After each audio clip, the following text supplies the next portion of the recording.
Welcome and greetings. My name is Fatini Amirah, matrix number 056376, and today my friends and I will be presenting our poster on the impacts of the Cold War and conflict resolution.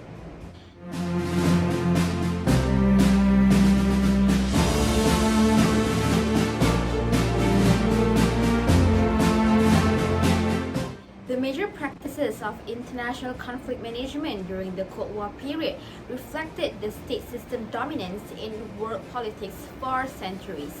It made sense to treat international conflict as occurring between nation-states that acted in a unitary fashion on the basis of stable and discrete national interests rooted in geopolitics, natural resources, and other enduring features of countries. If the behavior of states was dictated by such interests, it followed that conflict between states reflected conflicting interests. Such conflicts were often perceived as zero-sums, meaning the more one state gained, the more its adversary lost. Thus, conflict resolution during the Cold War period was heavily centered around the state's national interest. In the world of national interest, the chief methods of international conflict management were the traditional diplomatic, military, and economic means of influence and the threat or use of force. These tools of power politics, which is the same tools that states use to engage in international conflict, were the main ones employed in efforts to address conflict. However, that was before the Cold War period. The world has transformed rapidly in the decades since the end of the Cold War. The old conflict resolution system is long gone, and thus, in this video, we will further discuss on the impacts of the Cold War on conflict resolution. For the purpose of this poster, the data and information are collected through qualitative methods via secondary sources. Journal articles, and e-books are mainly used to gain information on this topic. The result from the impact of the Cold War on conflict resolution can be seen in three different ways. Firstly, from Cold War to peace building, in which an expansion from a focus on superpower negotiating strategies to a wider peace building agenda. During the Cold War, the superpowers vied for control of weak states, thereby propping them up even at the expense of installing authoritarian rulers. After the Cold War, such states were left to fend for themselves, often with disastrous consequences. Now, with the call to prevent violence from occurring or recurring, the United Nations was saying that the international community had a responsibility to do something in these vulnerable environments because of the possible ramifications on both regionally and globally.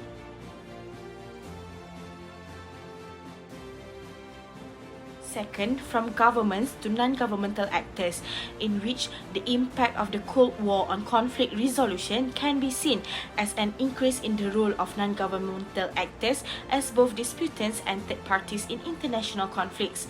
States are the most significant actors in international politics, so it is no surprise that they are also the most significant actors in international conflict resolutions. But since 1989, the non-governmental organizations have taken on a larger role in mediating both interstate and intrastate disputes.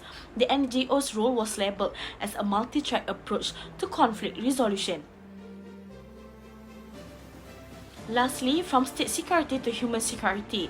In this sense, it shows a growing concern about human security in addition to state security, which created both tensions and opportunities for collaboration between governmental and non-governmental bodies. During the Cold War, both the United States and the Soviet Union sought to preserve and expand their spheres of influence. They often did this by finding or creating government leaders as allies, often propping up dictators and tyrants who abuse their own people. Since the end of the Cold War, however, that calculus has changed, with violence often stemming from states unable or unwilling to constructively manage the diversity and discontent within their borders. Security now requires looking at the relationship between leaders and the societies.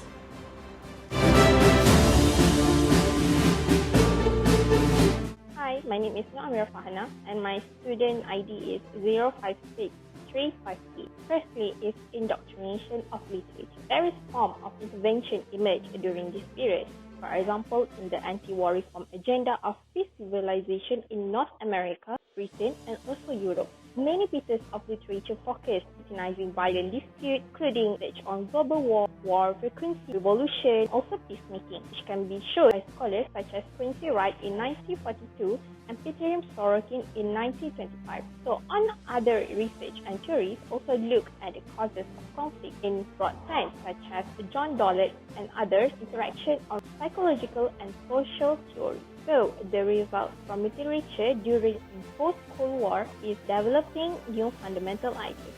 During this period, numerous scholarly pursuits in contributing to the evolution of modern conflict resolution and the renewal of anti-colonial. During the 1950s and 1960s, research and theorizing were aimed at prohibiting a brutal war, which mostly focusing on nuclear war. So many academics deliberately attempt to establish broad, integrative, collaborative efforts to implement their theory and practice to resolve that dilemma. So several groups of scholars work on plans with perspectives that diverge from the dominant realist method of international relations.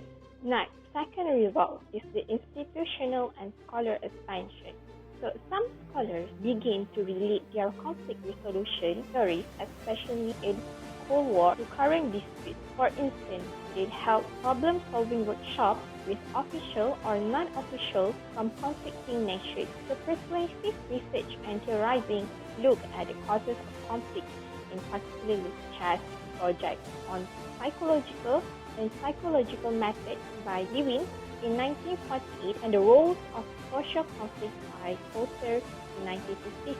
Scholars at the Institute and other organizations have published a wide range of endeavors that may help to establish a broad disciplinary theoretical analysis of conflict resolution. Boulding in 1962, Hauser 1956, and Skelly in 1966 also are known as the scholars that wrote such masterpieces. Some creations, such as those written by Carr and Associates in 1957, targeted specific stages of the conflict, such as the emergence of security communities between nations, and also the Center for Advanced Study in the Behavior Sciences. Stanford University is a catalyst in the upsurge of what can be done to the modern conflict resolution area. So in 1959, so and the others founded the University of Michigan Center for Research on the Conflict Resolution.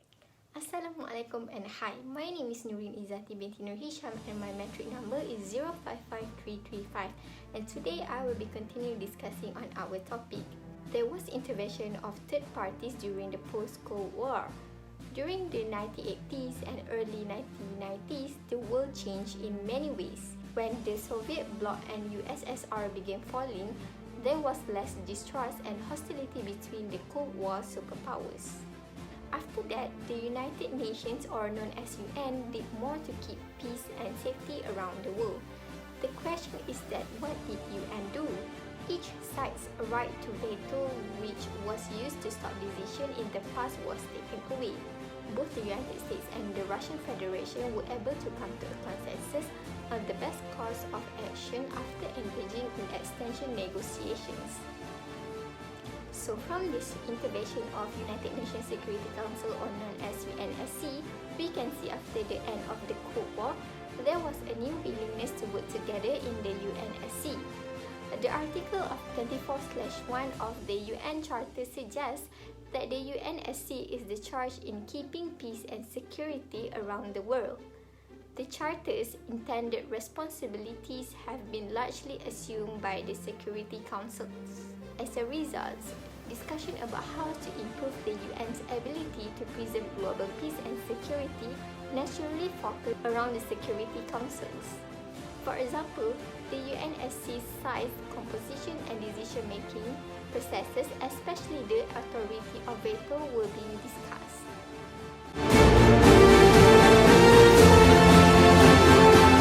In conclusion, after the end of the Cold War, methods of conflict resolution started to shift, as we can see from the explanation of my friends earlier.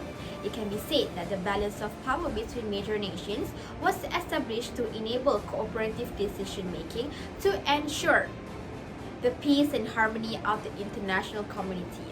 Additionally, we can also see that the United Nations was one of the primary actors in keeping peace and resolving conflict in the international political arena. That's all from us. Thank you so much for watching. Bye!